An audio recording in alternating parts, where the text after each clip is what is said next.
행복을 구성하는 주 재료는 무엇일까요? 행복은 봄, 여름, 가을, 겨울의 사계절의 특성을 가지고 있습니다. 봄에 생기가 있는 자유로움과 여름에 함께하는 즐거움, 결실을 맺는 가을의 성과, 그리고 내실을 기하는 겨울의 안정처럼 행복은 바로 사계절과 닮아 있다고 볼 수 있습니다. 그리고 행복은 자신과 타인에 대한 사랑이 있어야 제대로 된 자유, 즐거움, 성과, 안정을 누릴 수 있습니다. 따라서 행복은 자유, 즐거움, 성과, 안정, 사랑의 5대 요소로 이루어져 있다고 생각해 볼 수 있습니다. 봄, 여름, 가을, 겨울로 이어지는 계절의 흐름은 음양오행의 원리와 같습니다.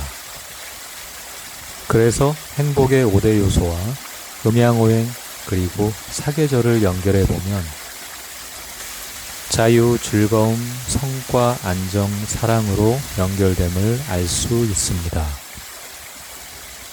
자유로우면 즐거워지고 즐기면 얻는 것이 있습니다.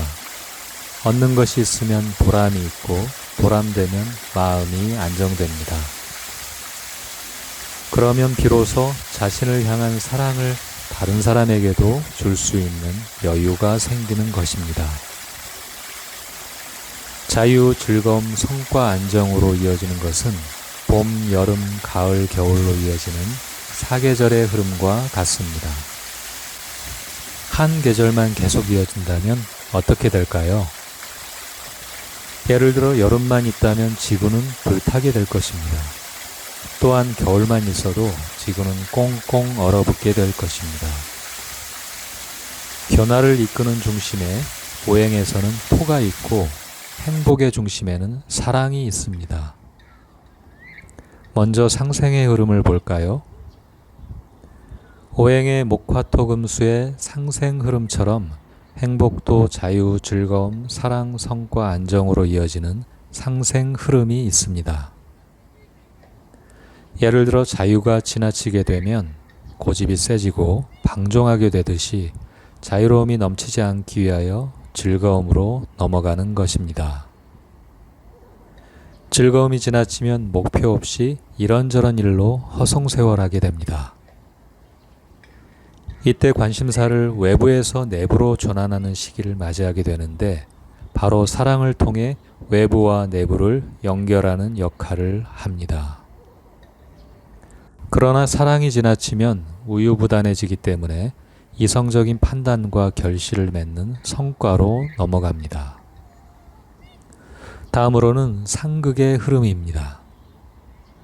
첫째, 나무는 땅을 뚫고 들어가며 땅의 기운을 흡수합니다. 그렇기 때문에 나무의 기운이 강하면 땅의 기운이 줄어들게 됩니다. 즉, 자유에 대한 욕구가 강하면 목국 토에 의해 포용하는 사랑의 욕구인 토의 욕구가 줄어들게 됩니다. 왜냐하면 자유는 구속되기 싫어하는 특성이 있기 때문에 자유 욕구가 지나치면 타인에 대한 관심은 줄어들 수밖에 없습니다. 둘째, 땅은 물을 빨아들입니다. 그래서 땅의 기운이 강하면 토국 수에 의해 물의 기운은 줄어들게 됩니다.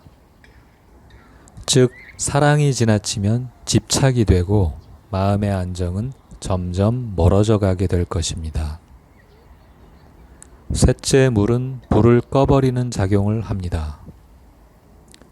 이와 같이 물의 기운이 강하면 수국 화에 의해 불의 기운은 줄어들게 됩니다. 즉, 안정을 지나치게 추구하면 자신의 이익만을 생각하기 때문에 아이와 같은 순수한 즐거움은 멀어지기 마련입니다. 넷째, 불은 쇠를 녹이는 작용을 합니다. 하지만 불의 기운이 강하면 화극금에 의해 쇠의 기운은 줄어들게 됩니다. 즉, 즐거움을 지나치게 추구하면 성취에 대한 욕구는 줄어들기 때문에 인생의 보람된 성과는 줄어들 것입니다. 다섯째, 쇠는 나무를 자르는 역할을 합니다. 따라서 쇠의 기운이 강하면 금극목에 의해 나무의 기운은 줄어들게 됩니다.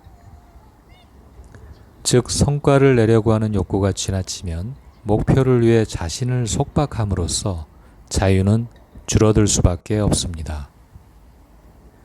이처럼 상생과 상극의 원리에 의해 행복을 위한 욕구는 고정되지 않고 항상 변한다는 것을 알 수 있습니다.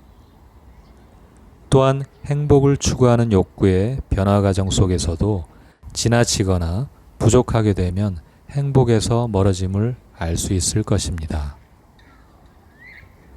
자유, 즐거움, 사랑, 성과, 안정의 행복의 5대 욕구 중에서 어느 한쪽에 치우치지 않고 균형을 이루어야 할 것입니다.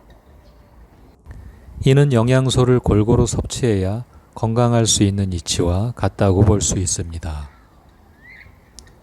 변화 속의 균형이 숨겨진 행복의 비밀입니다.